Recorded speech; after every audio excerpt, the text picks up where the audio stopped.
I moved into an abandoned farm in Portugal. Stepping this far outside of my comfort zone definitely came with a few challenges. It's raining ice.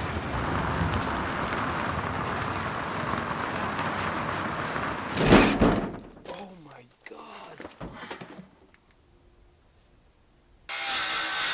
However, I'm gonna keep building and hopefully moving towards a more peaceful way of life.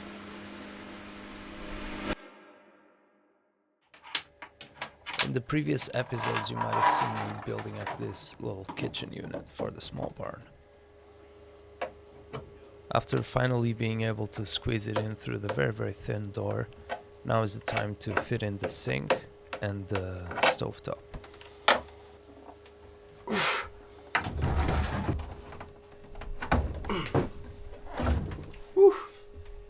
Right. I was lucky enough to find this sink at an antiques fair, and I think I paid like 15 euros for it. In my opinion, it looks really nice here. But obviously, considering how cheap it was, I'm still a little bit afraid that it might leak.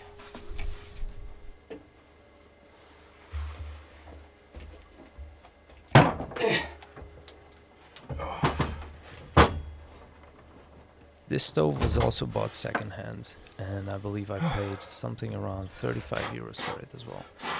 And it's a propane stove, which means that it'll run on very little electricity, which is always a plus. And besides, I kinda like cooking with a flame.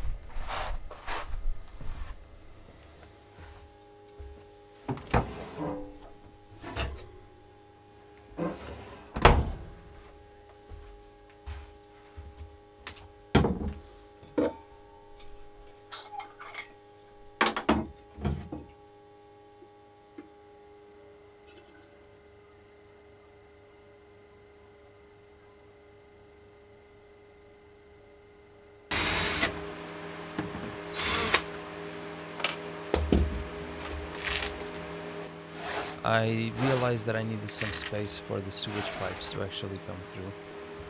So what I did is that I just cut off a little bit of the end of these two boards.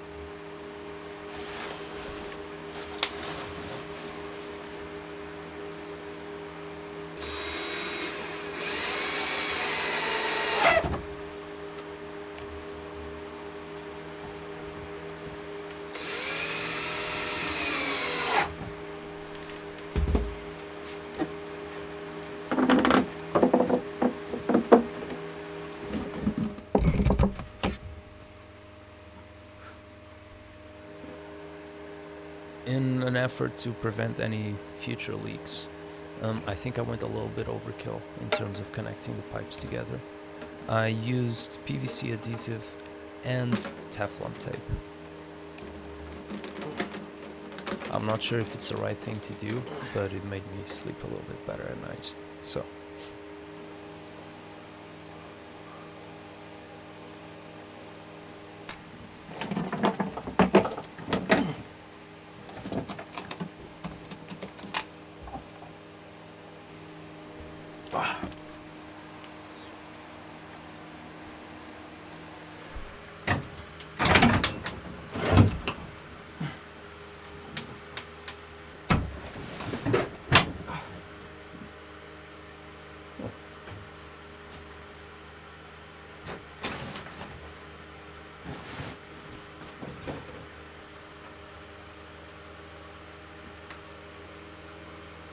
When I was doing the inside of the walls of the small barn, I left some holes for not only cables and pipes and whatever to come through, but also one for the sewage to actually come out. And luckily enough, I put that right behind the super heavy fridge, so I had to move that. Alright, so in theory, we should be waterproof. Only one way to find out.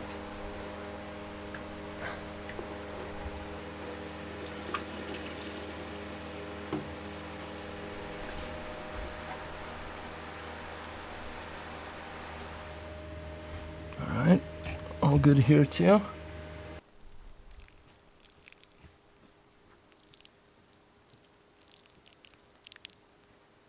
Oh, it's working. This is just a temporary solution. So I think it's okay to just kind of let it go here. Obviously, eventually this will then go to some sort of sewage treatment system that I will probably come up with in the future. But so far this is really good. So during the past couple of weeks I've been digging this trench to actually take some water to the small barn. And it's finally complete.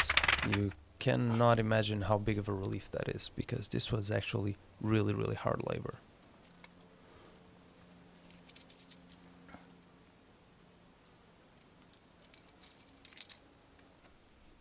I'm also going to take this opportunity to create a proper water point underneath the fig tree. So I'm going to just use some leftover pipe for that.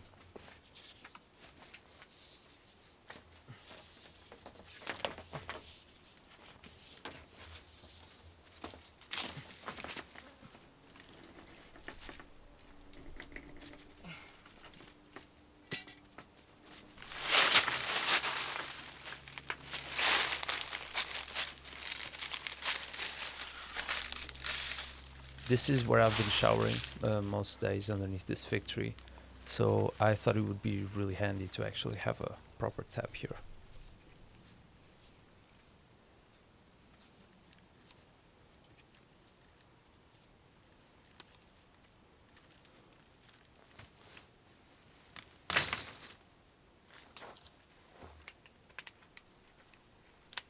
Considering the amount of sharp little stones in the soil, I decided to lay on this protective cover for the water pipe. From what I saw online, I don't think it's needed, but again, I think it just gives me a bit of peace of mind.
Right.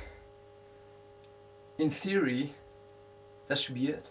So if I now turn on the water, I should just have water here.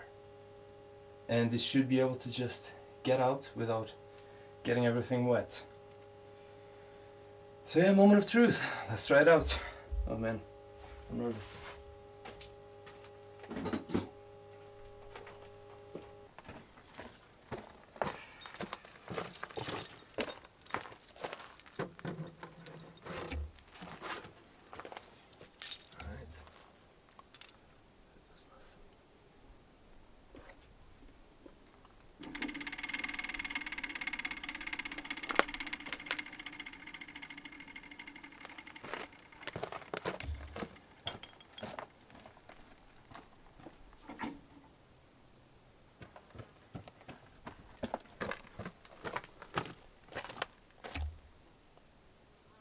Alright, I thought I heard a leak. Let's see. Let's go have a look at it.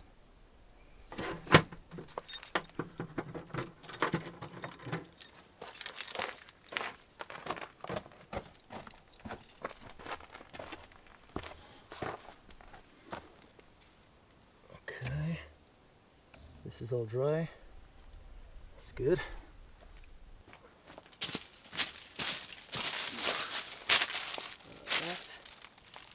It's definitely leaking.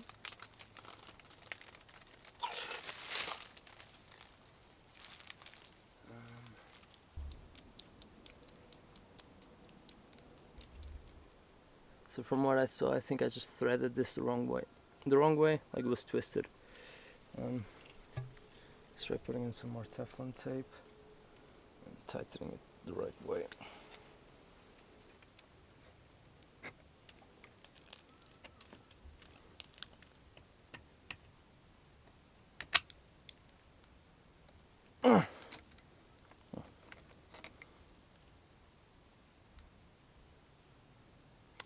There you go.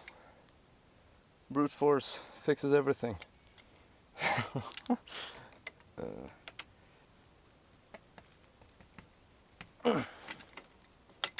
Right. Hey, that's good.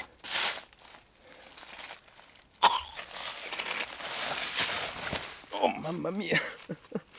Jesus. I don't know if you just saw, but I almost fell.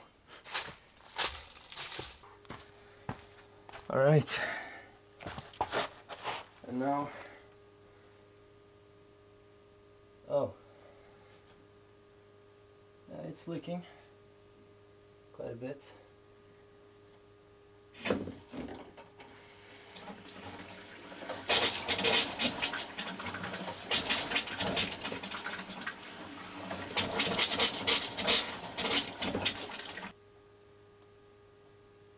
Start to fix up those leaks.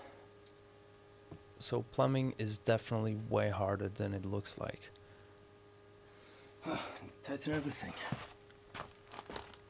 After spending quite a bit of time trying to figure out this leak, I put on more Teflon tape and tightened everything really well, and I seemed to get rid of it, which was a big relief.